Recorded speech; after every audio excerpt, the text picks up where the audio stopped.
అందరికీ నమస్కారం అండి. మనకి త్వరలో శుక్రమూఢమి అనేది ప్రారంభం కాబోతుందండి. ఈ శుక్రమూఢమి ఎప్పటి నుండి ప్రారంభం ఎప్పటి వరకు ఉంటుంది అంటే ఈ మూఢంలో ఏ పనులు చేయకూడదు, ఏ శుభకార్యాలను నిర్వహించకూడదు, ఇంకా ఏ శుభకార్యాలను నిర్వహించుకోవచ్చు అనే అన్ని విషయాలు ఈ వీడియోలో తెలియజేస్తండి. అసలు మూఢం అంటే ఏమిటి, ఈ మూఢంలో ఏ పనులు చేయకూడదు, ఏ పనులు చేయవచ్చు అనే ప్రతి విషయం కూడా ఈ వీడియోలో తెలియజేస్తాను. పురాణాల్లో గ్రహాలు వాటి సంచారానికి అధిక ప్రాధాన్యత ఉంది. మూడవ అనేది గ్రహాల స్థితి కారణంగానే శుభకార్యాలకు అనుకూలం కాని సమయాన్ని అయితే సూచిస్తుంది. నవగ్రహాలు సూర్యుని చుట్టూ తిరుగుతాయి. వీటిలో భూమి కూడా ఒక గ్రహమే అండి. భూమి సూర్యుడు ఒక గ్రహానికి ఒకే వరుసలో ఉన్నప్పుడు గ్రహం భూమి మీద ఉన్న వారికి కనపడదు. దీన్ని అస్తగత్వం లేదా మూఢం అంటారు. ఈ సమయంలో శుభకార్యాలు చేయకూడదని అంటారు. ఇక మూఢాలు రెండు రకాలుగా ఉంటాయండి. ఒకటి గురుమూఢమి, మరొకటి శుక్రమూఢమి. గ్రహాలకు రాజు సూర్యుడు. సూర్యుడికి అత్యంత సమీపంలోకి ఏ గ్రహం అయితే వస్తే ఆ గ్రహం శక్తినైతే కోల్పోయి బలహీనంగా ఉంటుంది. అలా గురుగ్రహం వచ్చినప్పుడు గురుమూఢమిగాను, శుక్రగ్రహం వచ్చినప్పుడు శుక్రమూఢమిగాను ఏర్పడుతుంది. ఆ సమయంలో అవి బలహీనంగా మారిపోతాయి. అందుకని ఆ సమయంలో ఎలాంటి పనులు చేయకూడదని అని చెప్తారు. ఎందుకంటే ఏ శుభకార్యానికైనా గురు శుక్ర గ్రహాలు బలమే ప్రధానం అంటారు. ఈ రెండు గ్రహాలు బలహీనంగా ఉన్నప్పుడు ఏం చేసినా కలిసి రాదని పండితులు అయితే చెప్తున్నారండి. ఈ మూఢం సమయంలో ఏ పనులు చేయకూడదు, ఏ పనులు చేయవచ్చు తెలుసుకునే ముందుగా ఈ శుక్రమూఢమి ఎప్పటి నుండి ప్రారంభమై ఎప్పటి వరకు ఉందో తెలియజేస్తాను.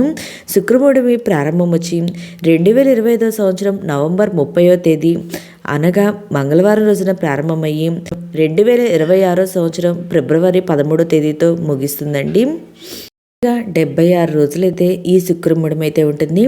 అయితే ఈ మూఢమి సమయంలో ఏ పనులు చేయొచ్చు, ఏ పనులు చేయకూడదు అనే విషయాలు ఇప్పుడైతే తెలుసుకుందాము. మూఢమి సమయంలో చేయకూడని పనులు వచ్చి పెళ్లి చూపులు, వివాహ కార్యక్రమాలు అనేది ఈ మూఢమి సమయంలో చేయకూడదండి. ఇంకా ఉపనయము అనేది నిర్వహించకూడదు.